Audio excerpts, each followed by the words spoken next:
Hello সবাইকে, good morning. সকাল সকাল একটুখানি শাশুড়ি মার হাতের চা খেয়ে নিচ্ছিলাম। চা খেতে খেতে বাড়িতে দেখলাম হঠাৎ করে চলে এসছে একটা বিশাল বড় রুই মাছ। মাছটা দিয়েছে হচ্ছে দীপের বন্ধু, যাকে তোমরা আমার ভিডিওতে প্রায়শই দেখো। আমরা একসাথে ঘুরতে যাই, ফুরকান। ও বা আড়তে গেছিলো, ও ওদের জন্য মাছ কিনেছে, তো আমাদের জন্য এই বড় মাছটা দিয়ে গেল রবিবার দিন সকাল সকাল। তো যাই হোক, মাছটা তো বিশাল বড়, আমি এক হাতে ধরতে পারছিলাম না, আর প্রচণ্ড স্লিপ কাটছিল। আর এই মাছ টাছ কাটার ক্ষেত্রে আমি বাপু নেই, আমি ওই সব মাছ টাছ কাটতে পারিও না। একটু একটু করে শিখছি, এখনও পুরোপুরি শিখে উঠতে পারিনি।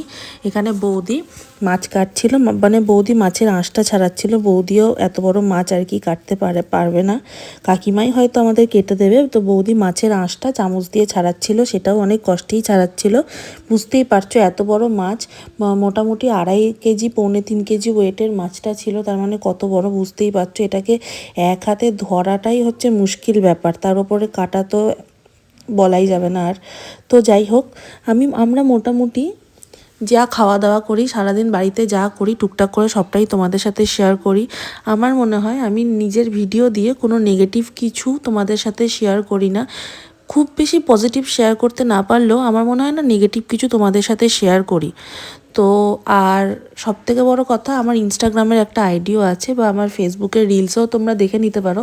আজ পর্যন্ত আমার মনে হয় না আমি নিচে কোনো রিলস বানিয়েছি। নাচটাকে আমি খারাপ বলছি না, বাট আমি বানাইনি, আমার মানে বানাইনি আর কি। ইন ফিউচার হয়তো বানাবো, কারণ আমি নাচতে টুকটাক একটু আধটু নাচতে জানি, একদম নাচতে জানি না তা নয়, কিন্তু ওই যে সঙ্গ পাইনি বলে হয়তো নেচে ভিডিও বানাতে পারিনি।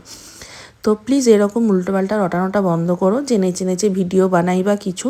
হ্যাঁ, আর পাবদা খাচ্ছি, পমপ্লেট খাচ্ছি, না পুঁটি খাচ্ছি, না কচি পাঁঠার ঝোল খাচ্ছি, সেটা আমার ব্যাপার।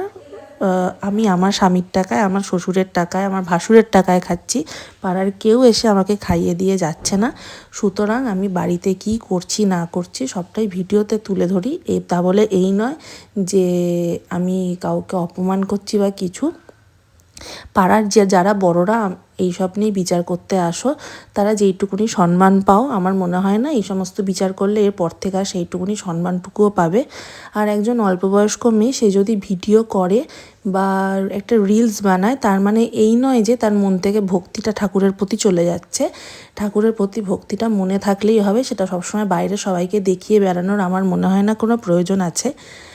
আর আমার ভিডিও করা নিয়ে আমার হাজব্যান্ড বলো, আমার শ্বশুর বলো, শাশুড়ি বলো, আমার ফ্যামিলির সবাই, আমার যা ভাসুর, আরও যারা যারা আছে, আমার বাপের বাড়ির তরফেরও, আমার বাবা টাবা, তাদের কারোর প্রবলেম নেই। মানে আমি ভিডিও করব, তাতে আমরা পাড়ার লোকের যাই আসুক না কেন আমি ভিডিও করব।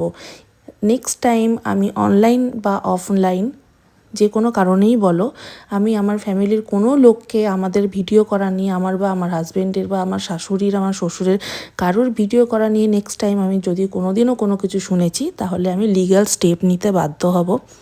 আমি এটা পার্সোনাল কাউকে অ্যাটাক করলাম না, এরকম অনেকেই বলে থাকো যারা টুকটাক বাড়ির বউরা ভিডিও বানায়। বাড়ির বউদের ভিডিও বানানোটা কোনো অপরাধ নয়, এটাকে যারা অপরাধ বলে মনে করো তারা প্লিজ স্কিপ করে যেতে পারো, তাদের জন্য আমি ভিডিওটা বানাচ্ছি না। তারা না দেখলেও আমার কিছু প্রবলেম নেই। দেখো, 5K ফলোয়ার্সটা বানাতেও অনেক কষ্ট করতে হয়, অনেক মেহনত করতে হয়। আমি বলছি না আমি অনেক বড় কন্টেন্ট ক্রিয়েটার হয়ে গেছি, বাট যেইটুকুনি হয়েছি এইটা অনেক কষ্ট করে হয়েছি। আর অনেক দিন ধরে, অনেক বছর ধরে আমাকে এই ফলোয়ার্সটা গ্যাদার করতে হয়েছে। Thank you.